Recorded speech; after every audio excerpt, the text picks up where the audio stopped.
E pois é, galera, tá na hora da gente falar desta animação, o seu amigão da vizinhança, Homem-Aranha. Afinal, é bom? Foi uma boa adaptação ou os caras destruíram este personagem e simplesmente desrespeitaram os quadrinhos? Bora conversar sobre isso, seja muito bem-vindo ao Conversa de Nerd, eu sou o Saulo Ferreira. E minha gente, olha, eu tenho opiniões conflitantes a respeito dessa série, dessa primeira temporada pelo menos, porque tem muitas coisas que eu gostei, mas também tem muitas que eu não gostei. E a gente tem também a questão da militância, é claro, né, a questão da lacração, que vem acontecendo aí nos últimos anos, na última leva da Marvel, porque essa série, inclusive, vem da última leva, né? Foi pós aquele freio que o Bob Iger deu nessa questão de militância, de lacração, como a gente tem repercutido muito aqui no canal, né? Eles querem focar no entretenimento e deixar a política de lado. Como o Bob Iger disse, né? Politics is bad for business, ou seja, falar de política, né? Política é ruim para os negócios. Eles sentiram, então eles meteram o pé no freio mesmo, inclusive o Capitão América passou por refilmagens por causa disso, né? Para tirarem ali as militâncias, as lacradas e tudo mais. É claro que fizeram isso de uma forma porca e o filme ficou cheio de problemas, mas essa animação do Homem-Aranha vem dessa leva que a Marvel estava ali produzindo Miss Marvel, She-Hulk e toda aquela coisa, toda aquela militância que vocês já estão cansados de saber. Então nós temos esses elementos que afetam sim a história, mas eu não acho ela completamente ruim, tá bom? Eu vou falar aqui a minha opinião e quero que vocês se escrevam aí nos comentários o que vocês acharam. Claro, né, que tá liberado spoilers, afinal estamos falando da série como um todo. Começando, pessoal, com o grande problema dessa história, que é justamente a conexão com o UCM. Essa série parece um what if do UCM, ao mesmo tempo que tenta resgatar elementos clássicos dos quadrinhos, e isso acaba se tornando uma grande bagunça, fica esquisito, você não sabe o que você está assistindo em vários momentos. Inclusive, falando aí de ser um what if, o Vigia aparece no final, o que deixa tudo mais confuso, né? Eles quiseram só ressaltar ali que fazia parte de um universo alternativo, mas sei lá, eu achei totalmente desnecessária essa aparição. Só que a questão é, nós temos, por exemplo, ali o Norman Osborn aparecendo no lugar do Tony Stark lá no começo da série, exatamente igual aconteceu em Capitão América Guerra Civil, quando o Homem-Aranha do Tom Holland foi introduzido. Só que depois a história toma um outro rumo, e aí a gente tem elementos originais dessa série, dessa trama. Porém, ele fica voltando nos acontecimentos do UCM toda hora, e isso é muito chato, porque acaba perdendo a originalidade, né? Eu acho que se a série não ficasse tão presa aos eventos do UCM, teria sido muito melhor. Por exemplo, quando a gente tem a questão do Acordo Sokovia, da Guerra Civil acontecendo. A gente vê o Norman falando disso, os noticiários falando disso, até depois o Dr. Octopus, né, vai lá ler o acordo e tudo mais. Pra que colocar um acordo de Sokovia num desenho do Homem-Aranha? Por que não poderia ser totalmente independente do UCM? Será que foi uma estratégia de marketing ali que eles acharam que atrelando certos elementos ao UCM iria ficar bom? Não sei, eu sei que eu não curti. A gente tem também aquela cena em que nós vimos o Tony Stark, né, mostrando naquela gravação o Peter, o Homem-Aranha, salvando um carro. A gente vê essa mesma cena aqui, ele usando o traje caseiro, né, embora seja bem diferente, mas eu não gostei dessas conexões com o UCM. A gente tem também o Thor 1 sendo mencionado na questão do portal no final da série. A Batalha dos Vingadores 1 também é mencionada. Então essa conexão com o UCM, na minha opinião, prejudicou demais. Eu não curti, tá bom? Uma outra coisa que eu também achei muito sem graça foi a questão dos trajes. Tudo bem que a gente tem toda ali uma discussão mostrando que o Norman estava controlando e manipulando o Peter. Para isso, essa questão dos trajes foi muito boa, né? Porque realmente o Norman estava ali querendo até descaracterizar ele. Em algum momento ele até percebe isso. Porém, no final, o traje clássico, você vem me dizer que foi o Harry que mandou os cientistas e, enfim, caras da tecnologia da Oscorp fazerem o traje baseado nos rascunhos do Peter? Ah, faça-me o favor, né? Isso daí eu não curti, não. Eu já nem curto o traje tecnológico do CM, do Tony Stark, que dirá um traje vindo da Oscorp, tá? Isso daí eu não gostei. E a gente tem também o problema da animação, do traço, que é uma coisa meio durona, meio enferrujada, assim, os personagens não têm muita flexibilidade, mas eu acabei acostumando, sendo bem sincero, eu não sei vocês, né? Eu sei que tem gente que não curtiu. Você que me assiste, eu não sei. Deixa aí a sua opinião, mas eu acabei acostumando, entendeu? Com o estilo da animação e ficou por isso mesmo. Então, esses são os pontos que eu não gostei em termos de história e da narrativa e dos quadrinhos e tudo mais. Agora, nós temos a questão da militância. Pessoal, o que essa série faz de militância? Qual que é a lacração dessa série? Vamos falar disso? Vamos falar disso.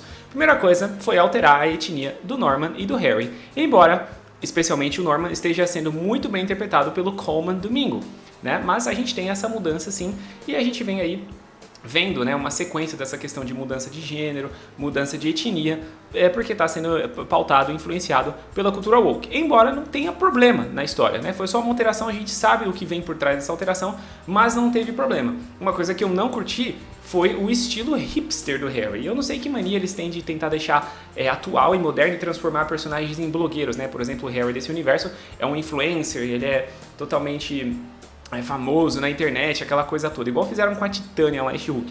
Não curto aquele cabelo, aquele piercing, aquela coisa, eu não curti, tá bom? Eu não curti o estilo hipster do Harry. Também pode entrar aí como uma questão de militância, deixar ele muito modernex pra frentex. Outra coisa, falando aí de mudanças, a gente teve a Carla Connors, pessoal, que é uma versão alternativa do Dr. Kurt Connors, que é o Lagarto. Ela, inclusive, também não tem o braço, assim como o Dr. Kurt Connors. Pra que colocar, gente, uma mulher... E ainda nesse caso é uma mulher negra. Pra que mudar a etnia? Não poderia ser uma personagem original? Assim como eu acho que também é o problema do Lincoln, que eu já vou falar daqui a pouco.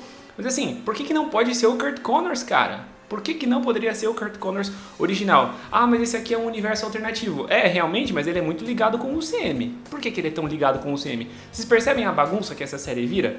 Eu não curti. E aí nós temos também a Unicórnio, que nos quadrinhos é o Unicórnio, né? Aquela da gangue russa que recebe lá o capacete, o equipamento do Dr. Octopus, também uma mudança de gênero, então, cara, não tem como defender, né? Vocês sabem que eu procuro ser prudente e equilibrado, mas tem a militância ali escrachada, sem contar também a questão da diversidade nos coadjuvantes, que tá em todo lugar ali, né? Aquelas mulheres com aquele corte de cabelo, bem, né, dos grupos militantes, dos grupos woke pra frentex, você percebe isso, também tem muita gente muçulmana e tudo mais, então os caras pesaram a mão na diversidade, tá? Ao meu ver, não ficou algo orgânico, natural, toda hora alguma coisa aparecia assim, e você sabe qual que é o discurso dos caras, né?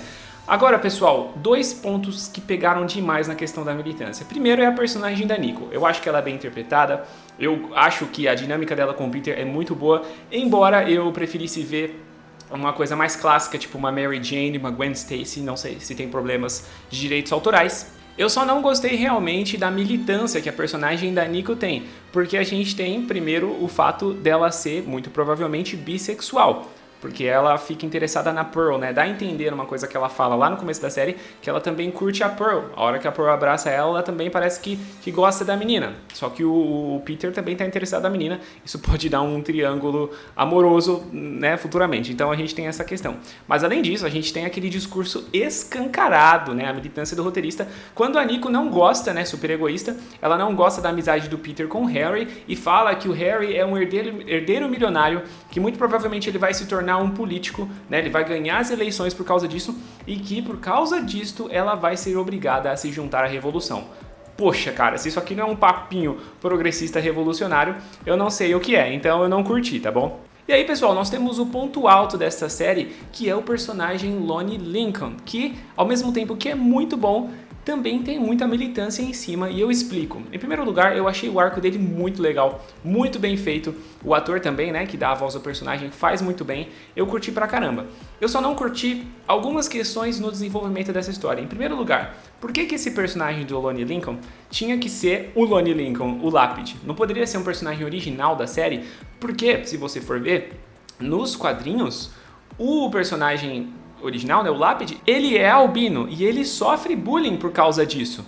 Mas acho que não, né? Pra militância não pode falar de discriminação de albinos, é apenas de negros, de outras minorias. Os albinos não entram nisso. E eles simplesmente ignoram tudo isso, embora, né, no final da temporada fique sugerido que essa questão da pele branca ou da pele descascando vai acontecer. Como eles vão chamar isso? De whiteface? Fica o questionamento, né? Então essa questão dele ficar branco vai ser decorrente dos poderes, né? Porque ele foi exposto ao gás lá no caminhão da Oscorp, e isso também vem dos quadrinhos. Mas pessoal, na minha opinião, ao mesmo tempo que essa origem do Lincoln foi sim muito bem desenvolvida, muito bem escrita, a gente tem também muitos elementos de militância e que acabam deixando o personagem muito humanizado. Por isso que eu falei, devia ser um outro personagem e não Lápide. Em primeiro lugar, o apelido que ele ganha, Lápide, é totalmente aleatório nessa série, né? É simplesmente, você agora é o Lápide, por causa daquele momento lá que ele salvou o Don, né, o Big Don, do ataque da gangue lá, do escorpião e tudo mais.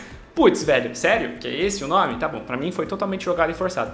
Só que assim, quando a série mostra que a gangue, né, The 110, a gangue dos caras lá, ela existe porque eles protegem o bairro. Pô, pessoal, isso aí é militância. Eles estão tentando justificar a guinada do Lincoln, né, de um cara estudioso e um cara talentoso no esporte para a gangue. Eles estão tentando justificar. E no final, o Big Dom, né, se revela um grande covarde. Tem gente até criticando essa parte do roteiro, mas enfim, e um caminho tá feito pro Lincoln assumir, né, esse lugar da gangue que não usa armas quando luta contra outras gangues, né, bem bizarro isso. Mas assim, eu achei que, embora seja muito bem escrito, tinha que ter sido um personagem original e não o Lápide, porque o Lápide dos quadrinhos é um cara sem escrúpulos, é um cara frio, né, e é um cara assustador. Eu não sei o quanto que eles vão deixar o Lincoln tão mal assim, porque no final ele estava ajudando, né, o Homem-Aranha. Inclusive o Peter deixou o roubo do caminhão pra lá, né, a gangue estava assaltando o caminhão e deixou pra lá para enfrentar o Escorpião e ficou por isso mesmo. Então eu acho que isso daí eles pecaram. Ao mesmo tempo que o Lincoln é um personagem bom, tem muita mudança envolvendo aí militância que eu não curti, tá bom? Eu não curti. É como se eles precisassem justificar, como colocaram, né, um personagem negro e com esse background dos bairros negros e tudo mais, ele não poderia ser 100% mal. De novo, né, aquele jogamento em cima da cor da pele e não do caráter. É o que eu falo, é um ponto que eu gostei, mas eu também não gostei. Repito, um bom personagem, muito bem escrito. Eu só acho que deveria ter sido um personagem original e não tem problema com isso, né? A gente sabe que a Harley Quinn foi criada numa animação do Batman e depois fez sucesso nos filmes e nos quadrinhos, né, também. Então não tem problema nenhum. Eu acho que ele ser o Lápide vai ficar um vilão que é assustador e frio, ele vai ficar muito humanizado. Eu acho que não vai fazer sentido, até por causa dessa conexão ali com o Peter. Eu termino aqui as partes em que eu vi militância. Se você viu em mais alguma outra questão, você comenta aí embaixo a sua opinião, tá bom? Agora vamos falar das coisas boas. Pessoal, o ator Hudson Thames, que interpreta o Peter, tá muito bom nesse papel. Na minha opinião, o Peter em desenvolvimento, em começo de carreira, tá excelente. Eu curti pra caramba. Na minha opinião, não tenho o que reclamar. Eu sei que tem gente que falou que achou ele meio burro. Eu não achei, eu só achei ele desastrado, meio confuso, que é o Peter Parker clássico, né? Não entendi a questão do óculos, porque ele continua usando óculos. Esse é um problema lá dos quadrinhos clássicos também, que é meio esquisito, mas enfim. A história da viagem no tempo, eu achei legal pelo fator surpresa.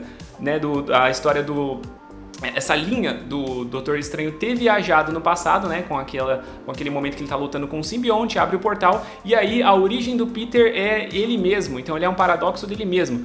Eu gostei pelo elemento surpresa, embora eu acho que tenha ficado um pouquinho parecido com o Aranhaverso do Miles Morales, né? Então eu acho que isso daí foi um problema.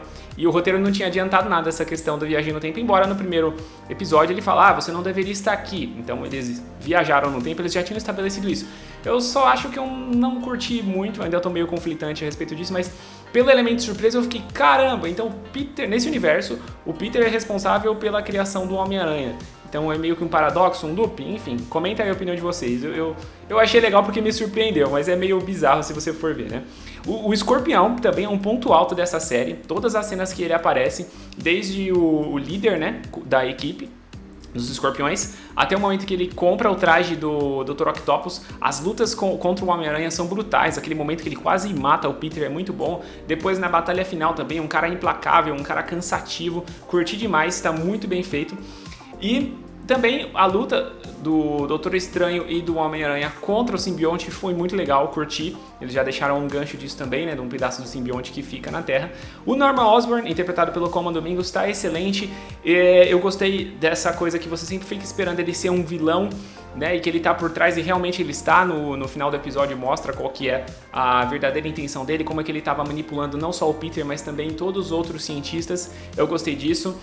O Norman Osborn, que é o Norman Osborn clássico, né, o cara que está sempre ali por trás. Temos também ali o gancho do planador para ele se tornar o Duende Verde. E tem também a frase, né, com grandes poderes vem grande respeito. Eu achei muito legal essa distorção da frase do Tio Ben, né, da frase clássica do Tio Ben, que na verdade nos quadrinhos, né, na primeira aparição, vou até deixar no final desse vídeo a primeira aparição do Homem-Aranha, que muita gente não sabe, essa frase é do narrador, né, bem do Tio Ben, depois foi incorporado lá, né, ao longo dos anos.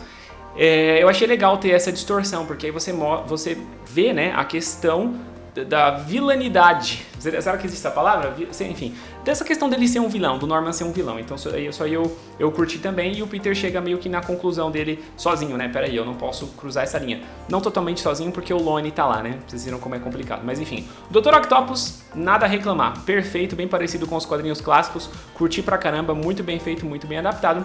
E a aparição do Demolidor no traje negro eu achei legal também.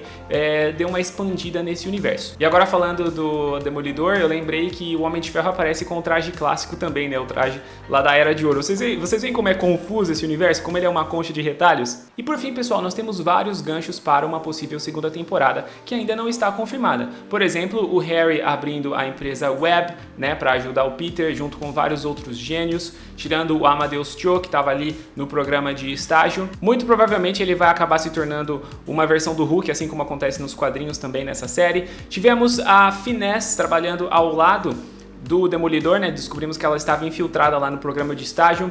Esse gancho pode ser interessante também. O simbionte que ficou, né, pro Peter assumir o traje negro, também achei legal, embora, né, eu já esteja um pouquinho cansado dessa trama, mas tudo bem. O Dr. Octopus, né, tem as garras, mas ao que tudo indica ali naquela cena final, ele agora vai desenvolver, mesmo dentro da prisão, os tentáculos, né, os braços, para serem acoplados no seu corpo. Então a gente vai ver o Dr. Octopus atacando nessa segunda temporada, se ela acontecer. Temos também a Nico revelando seus poderes mágicos, né? Porque lá nos quadrinhos ela tem toda aquela questão dela ser filha de vilões, ter o grupo dos fugitivos, então eles vão explorar isso também. E uma coisa que eu achei meio estranha, na verdade eu nunca gosto quando isso acontece, como aconteceu, por exemplo, lá em O Espetacular Homem-Aranha do Andrew Garfield, é a questão do pai do Peter, né? Que é revelado que ele tá preso, na verdade, e a May vai visitar ele. Então, isso daí eu não curti muito não, mas são os ganchos que a gente tem. Enfim, esse vídeo acabou ficando muito longo porque tinha muita coisa pra eu falar dessa série toda. Preferi trazer uma análise geral em vez de episódio por episódio, mas eu quero saber a sua opinião. A minha conclusão é, poderia ter sido mais original, tem esse problema de ficar preso no UCM, poderia ter se livrado do UCM, e algumas alterações, como eu mencionei, do Lonnie, Kurt Connors e tudo mais, foram desnecessárias. O traço da animação incomoda, mas eu me acostumei. E, infelizmente, ela ficou parecendo uma coxa de retalhos, porque tem vários elementos do CM, vários elementos dos quadrinhos clássicos, mas também tem muitas alterações que parecem mais uma história de What If, e o Vigia aparece no final. Por isso eu fecho, então, essa animação do Homem-Aranha, seu amigão da vizinhança, com 2 estrelas nerds e meia. E você, concorda comigo? Também dá 2 estrelas e meia? Comenta aí embaixo que eu quero saber. Eu sou o Saulo Ferreira, vou ficando por aqui, um grande abraço e até a próxima Conversa de Nerd.